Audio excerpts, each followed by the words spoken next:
ಜೈ ಭೀಮ್ ಬಂಧುಗಳೇ, ಇವತ್ತು ಯಾದಗಿರಿ ಜಿಲ್ಲೆಯಲ್ಲಿ ಏನು ದಲಿತ ಸಂಘಟನೆಗಳ ಪರವಾಗಿ ಏನಪ್ಪ ಇವತ್ತು ಏನು ಹೋರಾಟ ಮಾಡ್ತಾ ಇದ್ದೀವಿ ನಾವು. ಈ ಹೋರಾಟ ಯಾತಕಪ್ಪ ಅಂದರೆ ನಮ್ಮ ಕಲಬುರಗಿ ಜಿಲ್ಲೆಯ ಒಂದು ಕೋಟ್ನೂರುಡಿ ಗ್ರಾಮದಲ್ಲಿ ಏನಪ್ಪ ನಮ್ಮ ಸಂವಿಧಾನ ಶಿಲ್ಪಿ, ನಮ್ಮ ಉಸಿರು ಡಾಕ್ಟರ್ ಬಾಬಾ ಸಾಹೇಬ್ ಅಂಬೇಡ್ಕರ್ ಜಿ ಅವರ ಒಂದು ಪುತ್ಥಳಿಗೆ ಏನಪ್ಪ ಅವಮಾನ ಮಾಡಿದ್ದಾರೆ.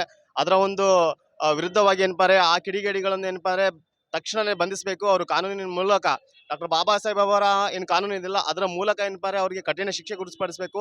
ಯಾಕಪ್ಪ ಅಂದರೆ ಪ್ರತಿದಿನ ಏನಪ್ಪಾರೆ ನಮ್ಮ ದೇಶದಲ್ಲಿ, ನಮ್ಮ ರಾಜ್ಯದಲ್ಲಿ, ನಮ್ಮ ಜಿಲ್ಲೆಗಳಲ್ಲಿ ಏನಪ್ಪಾರೆ ಒಂದಲ್ಲ ಒಂದು ಘಟನೆಗಳು ಏನಪ್ಪಾರೆ ದಲಿತರ ಮೇಲೆ ನಡೀತಾ ಇದೆ.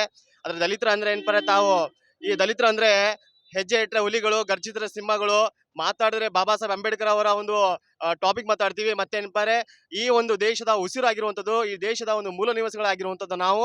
ಅದಕ್ಕಾಗಿ ತಾವು ಯಾರೇ ಈ ಒಂದು ಡಾಕ್ಟರ್ ಬಾಬಾ ಸಾಹೇಬ್ ಅಂಬೇಡ್ಕರ್ ಅವರನ್ನ ಅವಮಾನಗೊಳಿಸಿದ್ರೆ ಅದಕ್ಕೆ ಏನಪ್ಪ ಸೂಕ್ತವಾಗಿರುವಂಥ ಕಲಬುರಗಿ ಒಂದು ಜಿಲ್ಲಾಧಿಕಾರಿಗಳು ಮತ್ತು ಕಲಬುರಗಿ SP ಅವರು ಏನಪ್ಪಾರೆ ಈ ಒಂದು ಘಟನೆಯನ್ನು ಒಂದು ಪರಿಣಾಮಕಾರಿಯಾಗಿ ತೆಗೆದುಕೊಂಡು ಏನಪ್ಪಾರೆ ಇದಕ್ಕೆ ಒಂದು ಸೂಕ್ತವಾಗಿ ಏನಪ್ಪಾರೆ ಅವರನ್ನು ಬಂಧಿಸಬೇಕು ಮತ್ತು ಅವ್ರು ಕಠಿಣ ಶಿಕ್ಷೆಗೊಳಿಸಬೇಕು. ಇದು ಕೇವಲ 2-3 ತಿಂಗಳು ಅಷ್ಟೇ ನಡೀಬಾರ್ದು.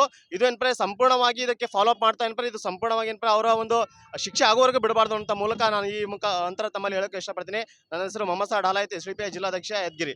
ಧನ್ಯವಾದಗಳು. ಇವತ್ತು ನಾವು ಯಾದಗಿರಿ ನಗರದಲ್ಲಿ ದಲಿತ ಸಂಘಟನೆಗಳ ಒಕ್ಕೂಟದಿಂದ ಇವತ್ತು ಗುಲ್ಬರ್ಗದಲ್ಲಿ ನಡೆದಂಥ ಅಂಬೇಡ್ಕರ್ ಪ್ರತಿಮೆಗೆ ಅವಮಾನ ಖಂಡಿಸಿ ನಾವು ಇವತ್ತು ಎಲ್ಲ ಪ್ರಗತಿಪರ ಸಂಘಟನೆಗಳು ಮತ್ತು ವಿವಿಧ ದಲಿತ ಸಂಘಟನೆಗಳ ಒಕ್ಕೂಟದಿಂದ ಇವತ್ತು ನಾವು ಕರ್ನಾಟಕ ರಾಜ್ಯದ ಮುಖ್ಯಮಂತ್ರಿಗಳಾದ ಸಿದ್ದರಾಮಯ್ಯ ಅವರಿಗೆ ಮನವಿ ಸಲ್ಲಿಸುತ್ತಿದ್ದೀವಿ.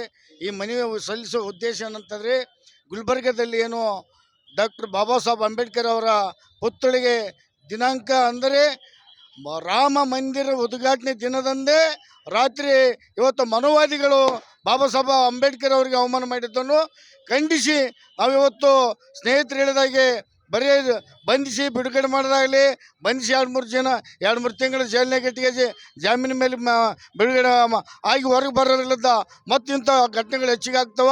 ಅವರು ಯಾರೇ ಮೊದಲು ತನಿಖೆ ಮಾಡದೆ ಕರೆಕ್ಟಾಗಿ ತನಿಖೆ ಮಾಡಿ ಅವ್ರಿಗೆ ಜೀವಾವಧಿ ಶಿಕ್ಷೆ ಆಗುವವರೆಗೂ ಸರ್ಕಾರ ನೋಡಿಕೊಂಡ್ರಾಗ ಮಾತ್ರ ಇಂಥ ಅಹಿತಕರ ಘಟನೆಗಳು ನಡೆಯೋದಿಲ್ಲ.